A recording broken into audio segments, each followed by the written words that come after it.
Hello बच्चों, नमस्कार। तो कैसे हैं आप सभी लोग। उम्मीद करते हैं कि सब स्वस्थ होंगे। तैयारी भी बहुत शानदार चल रही होगी। सबसे पहले तो दोस्तों, थोड़ा अस्वस्थ होने के कारण मेरी वॉइस में थोड़ा प्रॉब्लम है, उसके लिए हम क्षमा प्रार्थी हैं। फिर भी हम आप लोग के लिए एक प्यारा सा क्लास लेकर के आए हैं जो आपके एग्ज़ाम के लिए बहुत ज़्यादा इम्पोर्टेंट होने वाला है। आज का क्लास मेरा स्टैटिक जीके होने वाला है जो ओनली एग्ज़ाम के लिए बहुत ज़्यादा इम्पोर्टेंट है। तो ये क्लास बहुत शानदार होने वाली है, तो आप लोग वीडियो के अंत तक जरूर बने रहें। देखिए बच्चों, जो सफलता होती है वो दृढ़ संकल्प और धैर्य मांगती है। तो आप लोग अपने कार्य को निष्ठापूर्वक करिए, आप लोग एक ना एक दिन जरूर होंगे। तो चलिए, इसी मोटिवेशन के साथ सभी शेर शेरनियों को फिर से एक बार मेरे यूट्यूब चैनल पर बहुत बहुत स्वागत है। किसी देरी के हम अपने क्लास को स्टार्ट करते हैं। तो आज का हमारा पहला क्वेश्चन है, सत्यमेव जयते वाक्य किस उपनिषद से लिया गया है। सत्यमेव जयते जो हमारा एक आदर्श वाक्य है वो मैत्रेय उपनिषद, मैत्रायणी उपनिषद, छांदोग्य उपनिषद, मुंडकोपनिषद। जो सत्यमेव जयते हैं वो मुंडकोपनिषद से लिया गया है।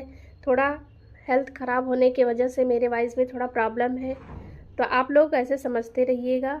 अब हम बता दें कि जो हमारे उपनिषद हैं, उपनिषद की संख्या टोटल 108 है, लेकिन जो प्रमाणित हैं वो कुल उपनिषद सिर्फ 12 है।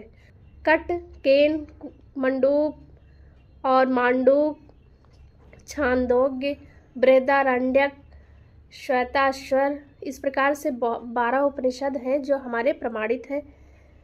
तो इसके बारे में डिटेल क्लास हम अलग से करेंगे। आज मेरा फास्ट रिवीजन है तो हम बहुत ज़्यादा डिटेल में चर्चा नहीं कर सकते। अगर आप लोग डिटेल में और जानना चाहते हैं तो चैनल पर विजिट करें।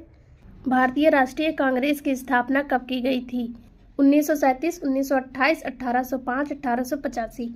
तो 1885 में हमारे भारतीय राष्ट्रीय कांग्रेस की स्थापना की गई थी। कहाँ पे की गई थी? तब इसका मुंबई का नाम बम्बई होता था, बम्बई में की गई थी। बम्बई के ग्वालियर टैंक में स्थित गोकुलदास तेजपाल संस्कृत कॉलेज था। गोकुलदास तेजपाल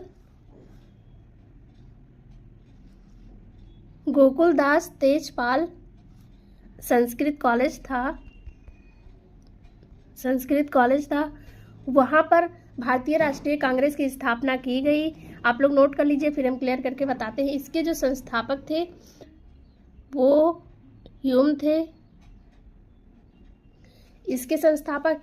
ह्यूम थे। ये पूछा जाता है क्वेश्चन, तो आप लोग बहुत ज़्यादा इंपॉर्टेंट है। संस्थापक पूछा गया तो ये वो ह्यूम है। अगर प्रथम बार अध्यक्ष बनाया गया, अगर अध्यक्ष की बात की जाएगी तो व्योमेश चंद्र बनर्जी जी को बनाया गया था। व्योमेश चंद्र बनर्जी को बनाया गया था। तो उम्मीद करते हैं कि आप लोग बहुत अच्छे से इसको डिटेल में समझ गए होंगे कि भारतीय राष्ट्रीय कांग्रेस की स्थापना 1885 में की गई थी।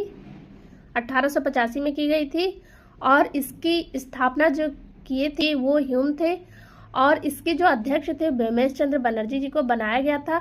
और इसकी स्थापना बम्बई में की गई थी, क्योंकि उस टाइम मुंबई का नाम बम्बई होता था। बम्बई के ग्वालियर टैंक में किया गया था। गोकुलदास तेजपाल संस्कृत कॉलेज में की गई। पानीपत का प्रथम युद्ध किसके द्वारा लड़ा गया था। तो पानीपत का जो प्रथम युद्ध था वो किसके द्वारा लड़ा गया था? औरंगजेब, बाबर, हुमायूं, अकबर।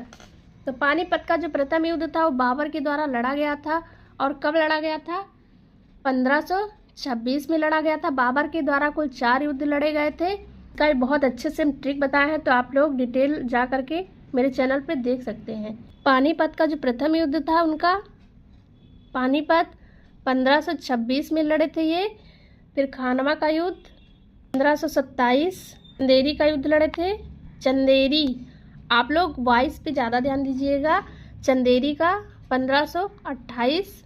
और एक कौन सा लड़े थे? घाघरा का युद्ध 1529 में लड़े थे।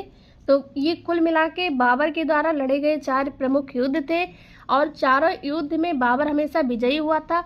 इसका पानी, खाना, चांद, घर और किसके द्वारा लड़ा गया था। तो इसका जो ट्रिक बताए थे वो लोधी, सांग, राय, गाना, यानी कि इब्राहिम लोधी के साथ, ये लोधी के साथ लड़ा गया था।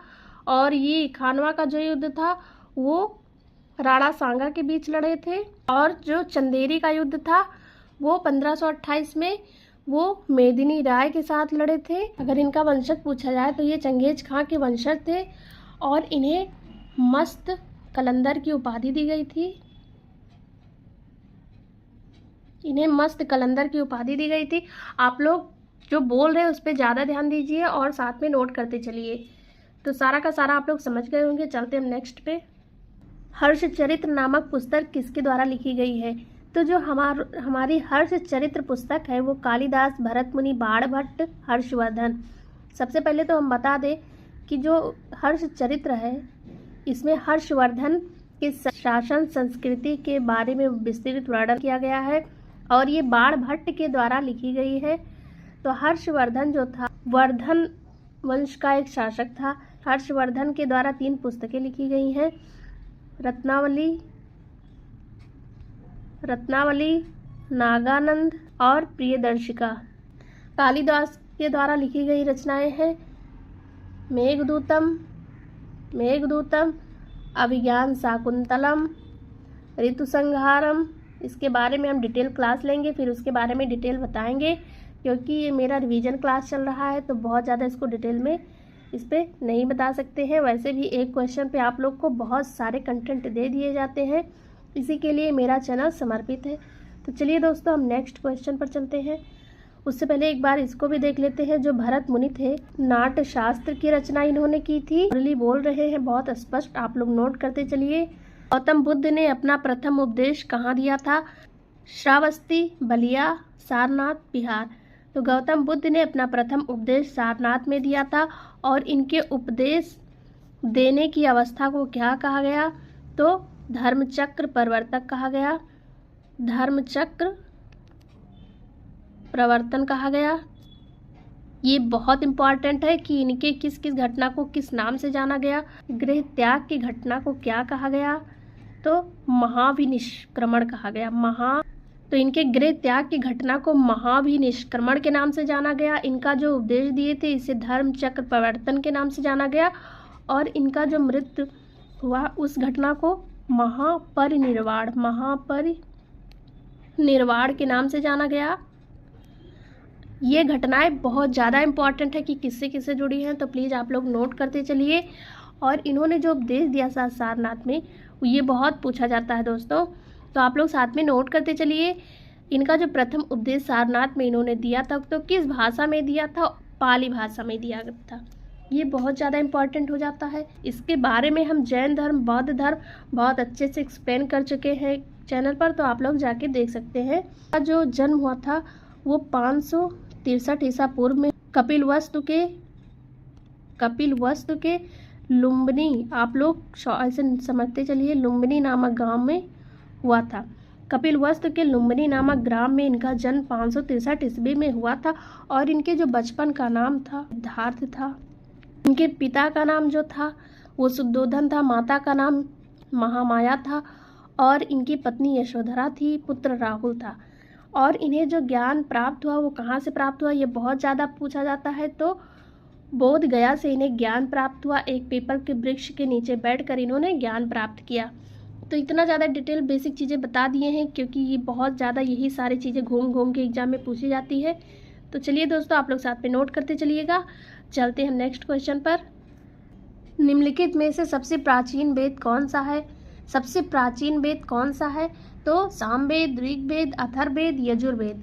तो सबसे जो हमारा प्राचीन वेद है वो सबसे पहले तो हम बता देते हैं कि वेदों की संख्या कुल 4 है, वेदांग 6 हैं। ये बहुत ज़्यादा संख्या भी पूछ ली जाती है एग्जाम में। उपनिषद, क्योंकि ये सारे वेद से जुड़े हुए शब्द हैं, तो उपनिषद जो है 108 है टोटल। और जो आरण्यक है, तो आरण्यक हमारे कुल मिला के 7 आरण्यक माने जाते हैं। जो आरण्यक है वो 7 है। तो जो हमारा ऋग्वेद है ये सबसे प्राचीन वेद है। तो इन चारों के वेद के उपवेद भी माने गए हैं और ये एग्जाम में पूछा भी जाता है।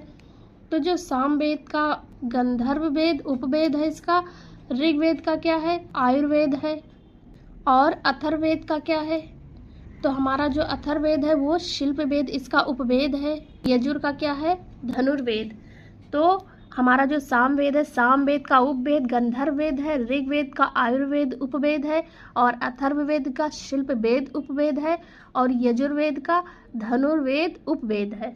तो उपनिषद की संख्या 108 है, वेदांग हमारे 6 है, और आरण्यक हमारे 7 है। ये जो संख्या है ना, ये एग्जाम में कभी ना कभी पूछ लिया जाता है, तो आप लोग साथ में जरूर से नोट कर लीजिए। इंडिका नामक पुस्तक किसके द्वारा लिखी गई है? तो इंडिका नामक पुस्तक जो हमारी है वो जयदेव मेगास्थनीज हरिशेर दांते। तो जो हमारी इंडिका पुस्तक है वो मेगास्थनीज के द्वारा लिखी गई है। सबसे पहले तो आप जान लेते हैं कि मेगास्थनीज कौन था। ये यूनानी राजदूत था, सेलुकस निकेटर के द्वारा चंद्रगुप्त के दरबार में भेजा गया था। और जो मेगास्थनीज था वो चंद्रगुप्त के महलों के बारे में इंडिका में बहुत विस्तृत वर्णन किया है, और पाटलिपुत्र विशेषताओं के बारे में बहुत विस्तृत वर्णन किया है मेगास्थनीज में। और इन्होंने भारत की बहुत सारी विशेषताओं का इसमें वर्णन किया है। इन्होंने बताया कि भारत में एक बरगद नाम का बहुत विशाल वृक्ष है जिसके नीचे लगभग एक साथ 100 लोग बैठ सकते हैं। तो उन्होंने इसी प्रकार से चंद्रगुप्त के शासकीय व्यवस्था के बारे में बहुत विस्तृत वर्णन मेगास्थनीज ने इंडिका नामक पुस्तक में किया है। ये हरिशेर ने क्या लिखा है? प्रयाग प्रशस्ति नामक पुस्तक लिखी है इन्होंने, ये बहुत इंपॉर्टेंट है। इसमें बताया है स्कंदगुप्त के शासकीय विशेषताओं के बारे में इन्होंने विस्तृत वर्णन बताया है प्रयाग प्रशस्ति में। महात्मा गांधी के राजनैतिक गुरु किसे माना जाता है? तो ये बहुत इंपॉर्टेंट है, आप लोग साथ में नोट कर लीजिए। तो जो राजनैतिक गुरु थे वो दादा भाई नौरोजी, गोपाल कृष्ण गोखले, रामचंद्र जयदेव सिंह। तो महात्मा गांधी के जो राजनैतिक गुरु थे, राजनैतिक पूछा है ना, तो गोपाल कृष्ण गोखले हैं। और ये जो रामचंद्र है ये आध्यात्मिक गुरु थे इनके। दादा भाई नौरोजी को ओल्ड मैन ऑफ इंडिया के नाम से जाना जाता है। रामचंद्र को महात्मा गांधी जी का आध्यात्मिक गुरु माना गया है, और गोपाल कृष्ण गोखले को राजनैतिक गुरु माना गया है। सुदर्शन झील का पुनर्निर्माण किसके द्वारा संचालित करवाया गया था? तो पुनर्निर्माण, यहाँ पे देखिए पुनर्निर्माण यहाँ पे बहुत इंपॉर्टेंट है, और इस पे 3-4 क्वेश्चन बनते हैं, 3-4 टाइप के। चंद्रगुप्त मौर्य, अशोक। तो इसके बारे में सबसे पहले जान लेते हैं कि ये सुदर्शन झील है, एक प्रकार की कृत्रिम झील है जो कि गुजरात में स्थित है। और इसका जो प्रथम बार निर्माण करवाया था, अगर निर्माण की बात की जाए तो चंद्रगुप्त ने करवाया था। अगर जीर्णोद्धार की बात की जाए तो रुद्रदामन फर्स्ट प्लस एक स्कंदगुप्त और रुद्रदामन प्रथम ने इसका जीर्णोद्धार करवाया। अगर पुनर्निर्माण की बात की जाए तो अशोक ने करवाया था, और इसका प्रथम बार अगर निर्माण की बात की जाए तो चंद्रगुप्त मौर्य को जाता है। और यह गुजरात में स्थित है, एक प्रकार की कृत्रिम झील है।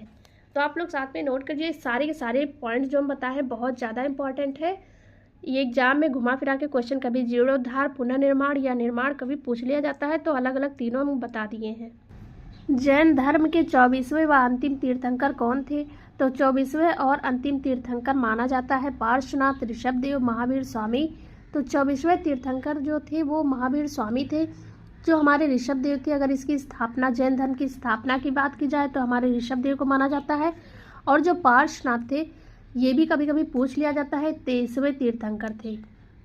ये 23वें तीर्थंकर थे पार्श्वनाथ, और संस्थापक जो थे वो ऋषभदेव थे, इसकी स्थापना किए थे जैन धर्म की। और महावीर स्वामी की बात की जाए तो बहुत इंपॉर्टेंट हो जाता है ये भी।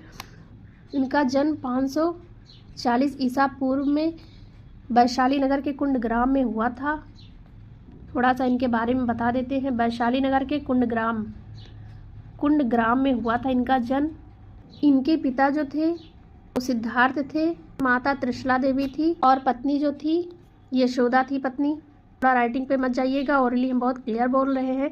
तो इनकी जो पत्नी थी वो यशोदा थी, माता त्रिशला देवी थी, पिता जो थे वो सिद्धार्थ थे। इनका जन्म जो 540 में वैशाली के कुंड ग्राम में हुआ था। जंभिक ग्राम ये पूछ लिया जाता है।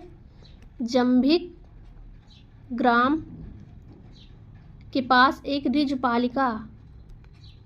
ऋजुपालिका नदी के किनारे शाल वृक्ष के नीचे इन्हें 42 वर्ष की उम्र में ज्ञान की प्राप्ति हुई थी। और जो इनको इनके धर्म में जो ज्ञान प्राप्त किया जाता है उसे कैवल्य कहा जाता है। ये भी एग्जाम में पूछ लिया जाता है, तो इसी प्रकार से आप लोग नोट कर लीजिए। चलते हैं हम नेक्स्ट पे। रेगुलेटिंग एक्ट कब पारित किया गया था? 1858 में, 1773 ईस्वी में, 1946 में, 1833 में। तो रेगुलेटिंग एक्ट जो है वो भारतीय संविधान के विकास का एक महत्वपूर्ण बेस है और ये 1773 ईस्वी में पारित किया गया था। और ये ईस्ट इंडिया कंपनी, जो EIC ईस्ट इंडिया कंपनी थी, उस पर एक तरीके से जो उसका व्यापार था उसको जो ब्रिटिश संसदीय नियंत्रण को स्थापित करने का प्रयास किया गया था इसमें। तो इसमें बहुत सारे सुधार किए गए थे। भारतीय संविधान दिवस कब मनाया जाता है? तो भारतीय संविधान दिवस जो हमारा है वो 26 नवंबर, 28 फरवरी, 5 जून, 8 मार्च। तो हमारा भारतीय संविधान जो दिवस है वो 26 नवंबर को मनाया जाता है। 28 फरवरी को हमारा विज्ञान दिवस मनाया जाता है। 5 जून को हमारा विश्व पर्यावरण दिवस मनाया जाता है। मार्च को हमारा अंतर्राष्ट्रीय महिला दिवस मनाया जाता है। महिला दिवस मनाया जाता है। तो एक क्वेश्चन के माध्यम से आप 3 क्वेश्चन जान लिए। तो चलते हैं हम नेक्स्ट क्वेश्चन पर। भारतीय संविधान का अस्थायी अध्यक्ष किसे चुना गया था? तो भारतीय संविधान का जो अस्थायी एक अस्थायी 2 बात है। तो अस्थायी अध्यक्ष जो है वो सच्चिदानंद सिन्हा को चुना गया था। 9 दिसंबर 1946 को एक बैठक किया गया था। संविधान सभा की प्रथम बैठक हुई थी। उसी प्रथम बैठक में सबसे पहले अस्थायी अध्यक्ष चुना गया था। और किसे चुना गया था? तो सच्चिदानंद सिन्हा को 9 दिसंबर 1946 को उन्हें अस्थायी अध्यक्ष के पद पर नियुक्त किया गया। भारतीय संविधान का सलाहकार किसे नियुक्त किया गया था? तो भारतीय संविधान का सलाहकार किसे माना जाता है? जवाहरलाल नेहरू को, KM मुंशी को, सच्चिदानंद सिन्हा को, VN राव को। तो हमारे जो संवैधानिक सलाहकार थे बहुत इंपॉर्टेंट है। आप लोग सारे क्वेश्चन बहुत इंपॉर्टेंट है, आप लोग साथ में नोट करते चलिए। तो जो सलाहकार थे वो VN राव थे। तो सच्चिदानंद सिन्हा को अस्थायी अध्यक्ष बनाया गया था, अभी बता चुके हैं। और स्थायी अध्यक्ष डॉक्टर राजेंद्र प्रसाद को बनाया गया था। अनुच्छेद के अनुसार अस्पृश्यता का अंत किया गया था। तो अस्पृश्यता का मतलब क्या होता है? छुआछूत। इसका अंत किस अनुच्छेद के अनुसार किया गया था? अनुच्छेद 32, अनुच्छेद 21, अनुच्छेद 5, अनुच्छेद 17। तो हमारे जो अस्पृश्यता का अंत किया गया था वो अनुच्छेद 17 के अंतर्गत किया गया था। जो हमारा 32 है इसे संविधान की आत्मा कहा जाता है, क्योंकि यह संवैधानिक उपचारों का अधिकार आर्टिकल 32 के अंतर्गत रखा गया है और इसे भारतीय संविधान का आत्मा कहा जाता है। आर्टिकल 21 जो है हमारा 21, ये इसमें शिक्षा का अधिकार रखा गया है। 6 से 14 वर्ष तक के बच्चों को शिक्षा का अधिकार, इसमें क्या कहा गया है कि जो 6 से 14 वर्ष तक के बच्चे हैं इन्हें फ्री में शिक्षा उपलब्ध कराया जाए, यानी मुफ्त में शिक्षा दिया जाए। 11 हमारा क्या है? नागरिकता। इसमें नागरिकता रखा गया, सिटीजनशिप। और जो हमारा राइट आंसर है वो 17 है। तो सारे आर्टिकल को आप समझा दिए, आप लोग नोट कर लीजिए। सौर मंडल का सबसे बड़ा ग्रह कौन सा है? तो सौर मंडल का सबसे बड़ा ग्रह हमारा क्या है? प्लूटो ग्रह है, मंगल ग्रह है, बृहस्पति है, शनि है। तो सबसे बड़ा ग्रह एक होता है आकार की दृष्टि से और एक होता है हमारा क्रम की दृष्टि से। दोनों तरीके से डिटेल में हम इसका बहुत अच्छे से एक्सप्लेन करके चैनल पर बता दिया, आप लोग जाके देख सकते हैं। तो जो हमारा बृहस्पति ग्रह है वो सबसे बड़ा ग्रह है। शनि ग्रह, मंगल ग्रह को गर्म ग्रह के नाम से जाना जाता है। गर्म ग्रह के नाम से जाना जाता है क्योंकि इसकी सतह पर आयरन ऑक्साइड की बहुत अधिक मात्रा पाई जाती है। तो ग्रह को 2004 में ग्रह की श्रेणी से हटा करके, क्योंकि जब बृहस्पति ग्रह मूवमेंट करता था तो उसके बीच में ये थोड़ा सा दिक्कत देता था, तो इसे अब 2004 में इसे हटा करके ग्रह की श्रेणी से हटा दिया गया है। अन्य ग्रह के नाम से जाना जाता है प्लूटो ग्रह को। और बृहस्पति ग्रह हमारा सबसे बड़ा ग्रह है सौरमंडल का। शनि ग्रह हम इसके सतह पे सबसे अधिक मेथेन गैस पाई जाती है, सबसे अधिक इसकी सतह पे। पृथ्वी का फेफड़ा किसे माना जाता है? तो पृथ्वी का जो फेफड़ा है, लंग्स ऑफ अर्थ, किसे कहा जाता है? बहुत इंपॉर्टेंट क्वेश्चन है। टुंड्रा वन को, अमेजन के जंगलों को, नील नदी को, हिमालय पर्वत को। तो लंग्स ऑफ अर्थ है वो अमेजन के जंगलों को कहा जाता है। ये ब्राज़ील में स्थित है। ये ब्राज़ील में स्थित उष्णकटिबंधीय वर्षावन पाया जाता है। यहाँ पे विभिन्न प्रकार की प्रजातियां भी बहुत अधिक मात्रा में पाई जाती है। ये भी क्वेश्चन में पूछा जाता है।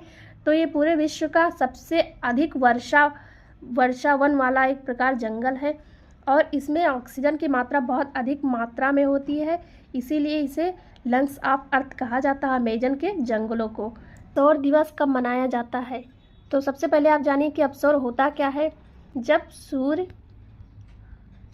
पृथ्वी से बहुत दूरी पर होता है, सूर्य और पृथ्वी के बीच बहुत अधिक मात्रा में उस दिन दूरी होती है, तो हमारा अवसौर या घटना हमारा अवसौर कहलाती है। जब पृथ्वी से सूर्य बहुत अधिक दूरी पर होता है तो ये घटना हमारा अवसौर कहलाता है।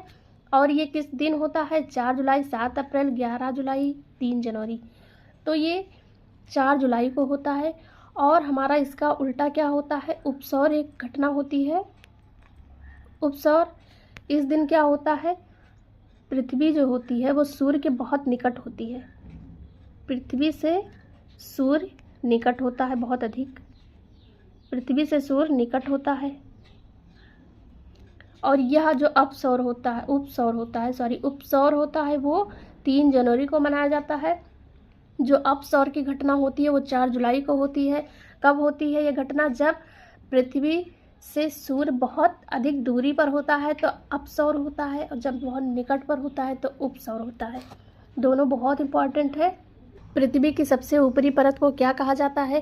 तो पृथ्वी की सबसे ऊपरी परत को क्या कहा जाता है? Crust, mental, core. अब ये पृथ्वी की 3 परतें होती हैं, क्रस्ट, मेंटल, कोर। अब इसका क्रम जान लीजिए। क्रस्ट, मेंटल मतलब मध्य का ये क्रस्ट होता है, ये ऊपरी परत है जिसे भूपटल कहते हैं। तो क्रस्ट हमारा है वो सबसे ऊपरी परत है और इसका दूसरा नाम भी क्रस्ट ऊपरी परत है। और जो मेंटल है वो मध्य का परत है। और जो कोर है हमारा ये सबसे निचला परत है और इसके 2 भाग हैं। निचला परत है और कोर के 2 भाग हैं, बाह्य कोर और आंतरिक कोर। हमारा आंतरिक कोर होता है उसमें भूकंप से होने वाली जो घटना है, भूगर्भ यानी कि अभिगर्भ जो होता है वो हमारा निचले कोर में होता है। तो इसका दूसरा नाम भी देख लेते हैं। इसका दूसरा नाम सियाल, सीमा और निफे इसका दूसरा नाम है। यानी कि इसमें निकिल और आयरन की मात्रा पाई जाती है। सीमा में सिलिका और मैग्नीशियम की मात्रा पाई जाती है। मैग्नीशियम की मात्रा पाई जाती है। और सियाल जो होता है हमारा वो सिलिका और एल्यूमिनियम की मात्रा पाई जाती है, इसीलिए सियाल कहते हैं, सीमा कहते हैं और निफे कहते हैं। इसका दूसरा नाम है। क्या क्या तत्व पाए जाते हैं हर परत में ये भी बता दिए, और सबसे ऊपरी और मध्य और निचला कोर भी बता दिया। आप लोग साथ में नोट कर लीजिए, बहुत इंपॉर्टेंट है। लिखित में इनसे मानसूनी घटनाएं किस मंडल में घटित होती हैं? तो हमारी जो मानसूनी घटनाएं होती हैं वो संताप मंडल, क्षोभ मंडल, आयन मंडल, मध्य मंडल। तो मानसूनी घटनाएं क्या होती हैं? जैसे कोहरा, वर्षा, आंधी, तूफान, ये सब जो मानसूनी घटनाएं हैं वो हमारा क्षोभ मंडल में घटित होती हैं। जो संताप मंडल होता है इसमें वायुयान उड़ाए जाते हैं। और जो आयन मंडल हमारा होता है इसमें जो टेलीविज़न, रेडियो से जो रेडिएशन निकलते हैं, जो रेडियो एक्टिव तरंगें निकलती हैं, उसका अवशोषण इसी मंडल में हो जाता है। जो हमारा मध्य मंडल है इसमें उल्कापिंड, इसमें उल्कापिंड का प्रवेश होता है। तो इसी प्रकार से आप लोग समझ गए होंगे। आज का मेरा लास्ट क्वेश्चन था। तो इसी प्रकार जानदार शानदार क्लास के लिए यदि आप मेरे चैनल पर पहले बार आए हैं तो प्लीज़ मेरे चैनल को सब्सक्राइब करें, क्योंकि स्वास्थ्य खराब होने के बावजूद भी हम आप लोग के लिए इतना मेहनत किए हैं। तो आप लोग मेरी मेहनत को समझे, वीडियो को लाइक करके जाइए, चैनल को सब्सक्राइब करके जाइए। हम नेक्स्ट वीडियो में, तब तक के लिए धन्यवाद।